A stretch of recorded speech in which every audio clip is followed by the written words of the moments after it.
तो दोस्तों, जैसा कि 2 दिनों पहले हम लोगों ने डिस्कशन किया था कि भारत द्वारा बांग्लादेश को जो इलेक्ट्रिसिटी भेजी जा रही थी उसे कट कर दिया गया है। अडानी ग्रुप के एक पावर प्लांट द्वारा लगभग 1600 मेगावाट की एनर्जी जनरेट की जाती थी और उसका 100% हिस्सा बांग्लादेश भेज दिया जाता था, जिसे कि अब रोक कर भारत के अंदर ही डिस्ट्रीब्यूट करवाया जाएगा।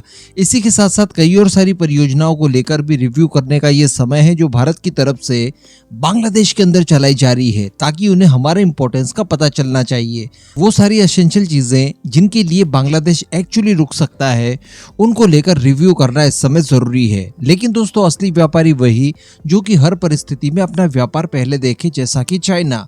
भारत के साथ चाइना का सीमा विवाद हम लोग देख पा रहे हैं कि दुनिया में सबसे खतरनाक पोजीशन तक पहुंच चुका है। इसके बावजूद भारत का सबसे बड़ा ट्रेडिंग पार्टनर इस समय चाइना ही बना है। 1-2 साल वो सेकंड नंबर पर जरूर पहुंच गया था, लेकिन वापस से वो नंबर 1 की पोजीशन पर आ गया। कहने का मतलब, किसी के साथ कैसे भी रिलेशनशिप हो, आपका व्यापार बीच से रुकना नहीं चाहिए। इसी वजह से दोस्तों, वो सारी चीजें जिससे कि हमारे छोटे मोटे कारोबारी और इसके अलावा हमारे किसानों को तकलीफ ना दे, इन सारी चीजों की सप्लाई बांग्लादेश के अंदर सुचारू रूप से चलती रहे, इसे सुनिश्चित करने के लिए भारत की गवर्नमेंट द्वारा तैयारियां कर ली गई है। इसमें कुछ अच्छी और कुछ बुरी खबरें भी निकल कर आई है। वैसे मैं आपको फ्लो में बताना भूल गया कि इसमें हम लोग कुछ और खबरों को लेकर भी डिस्कस करेंगे जो कि बांग्लादेश के परिप्रेक्ष्य में निकल कर आई है। उसके लिए आप आगे वेट कीजिए। सबसे पहले एसेंशियल चीजों की बात कर ली जाए तो बताया जा रहा है कि भारत की तरफ से प्याज की सप्लाई कुछ समय से जो रुकी हुई थी उसे वापस से चालू कर दिया गया है। और बताया जा रहा है कि महाराष्ट्र के किसानों द्वारा तैयार किया गया प्याज बांग्लादेश को एक्सपोर्ट किया गया है। हम सभी जानते हैं कि भारत प्याज का सबसे बड़ा एक्सपोर्टर है और अकेले बांग्लादेश को हर साल लगभग 8 लाख टन प्याज को एक्सपोर्ट करता है। इस वजह से वो हमारे सबसे बड़े खरीदारों में से एक है। लेकिन बांग्लादेश के अंदर जो परिस्थितियां चल रही थी, उस वजह से प्याज का एक्सपोर्ट कम हुआ था, बहुत ज्यादा कम हुआ था, जिससे कि चिंताएं बढ़ गई थी। लेकिन अब उसे भी वापस से शुरू कर दिया गया है और बाकी की भी खाने पीने की चीजें वहां पर भिजवाई जा रही है, जिससे कि भारत की इकोनॉमी के ऊपर इन सब का बिल्कुल भी इम्पैक्ट ना पड़े। अब इसका इम्पैक्ट कैसे पड़ सकता है, तो ये अगली खबर में आप जान लीजिए। बताया जा रहा है कि बांग्लादेश में जो उथल पुथल इस समय चल रहा है, उसकी वजह से भारत के टमाटर की कीमतें एकदम से नीचे गिर चुकी है। जी हाँ, क्योंकि बांग्लादेश को अब भारत टमाटर इस समय एक्सपोर्ट नहीं कर पा रहा है। और इसमें मेनली बताया जा रहा है कि पश्चिम बंगाल के किसान हो या फिर कर्नाटक के किसान हो, इस रीजन के किसानों को खासी दिक्कतों का सामना करना पड़ रहा है। क्योंकि पहले ये लोग बांग्लादेश भेज देते थे, जिससे इनको अच्छी खासी कीमतें मिल जाती थी, इन्हें मुनाफा होता था। लेकिन इस क्षेत्र में अब यहाँ पर नुकसान हो रहा है। और अगर आपको नुकसान का आकलन करना हो तो कुछ इस तरह से कर सकते हैं कि टमाटर का एक बॉक्स, जो कि बांग्लादेश के अंदर शुरू हुए दंगों से पहले 1100 से लेकर 1200 रुपए में बेचा जाता था, उनकी कीमतें अब 350 से लेकर 480 तक आ चुकी है। ऑब्वियसली अगर कोई बड़ा खरीदार आपके हाथों से चले जाएगा तो उसका यही हश्र होना है।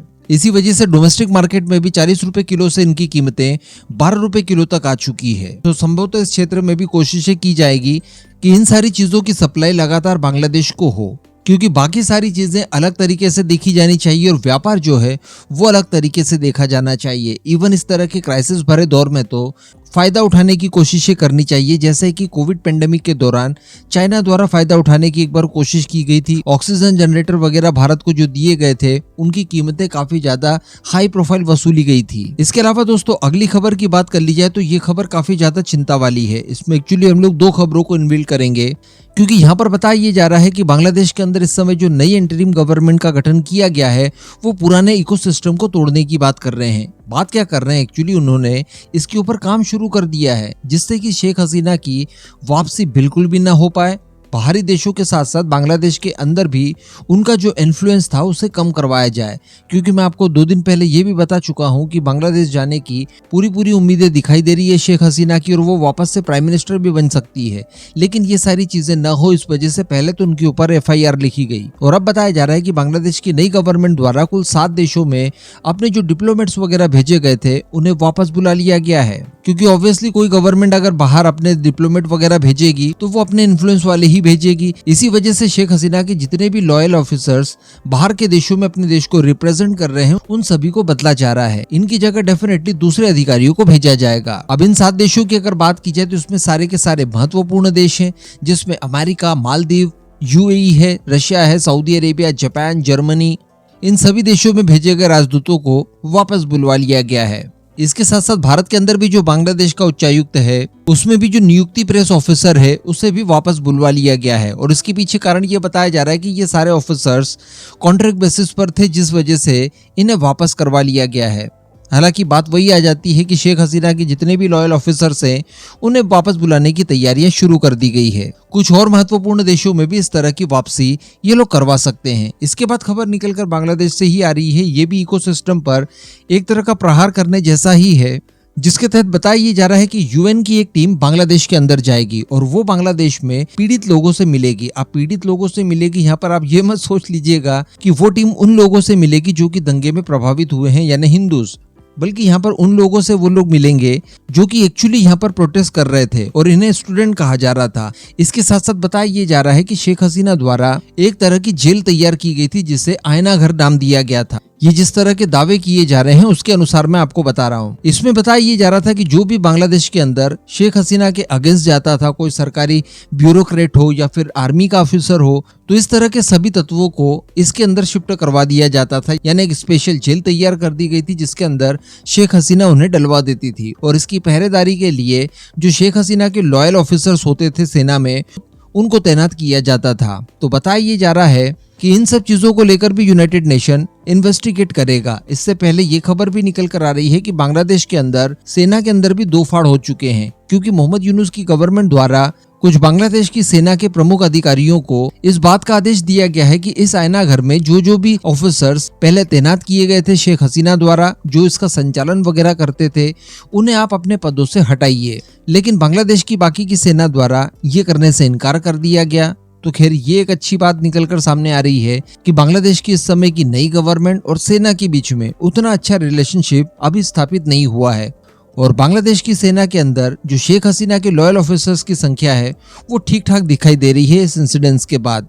बाकी अल्टीमेटली कोशिशें यही है कि शेख हसीना का पूरा इन्फ्लुएंस बांग्लादेश के अंदर खत्म कर दिया जाए, ताकि इन फ्यूचर न तो वो आ पाए वापस और ना ही उनकी फैमिली से कोई और आ पाए और वो अपनी पार्टी को दोबारा से रीबिल्ड करके गवर्नमेंट बनाने के बारे में सोच भी पाए। तो रिजिम चेंज करना ये तो इनकी प्रायोरिटी थी, लेकिन इसके साथ साथ ये गवर्नमेंट दोबारा कभी गठित ना हो पाए, इसको लेकर भी इनकी तैयारियां इस समय चल रही है। बाकी अगर दोस्तों बात की जाए हिंदूज की, जो कि बहुत ज्यादा परेशान थे, तो बताया ये जा रहा है कि उनकी स्थिति में कोई विशेष सुधार नहीं हुआ है। इसको लेकर मोहम्मद यूनुस के ऊपर अच्छा खासा दबाव भी इस समय बन रहा है। न केवल इंटरनेशनल कम्युनिटी इस समय हिंदूज के साथ आ चुकी है, बल्कि प्राइम मिनिस्टर मोदी भी पहले ट्वीट करते हैं, उसके बाद लाल किले के प्राचीर से खुद इस बात को कहते हैं।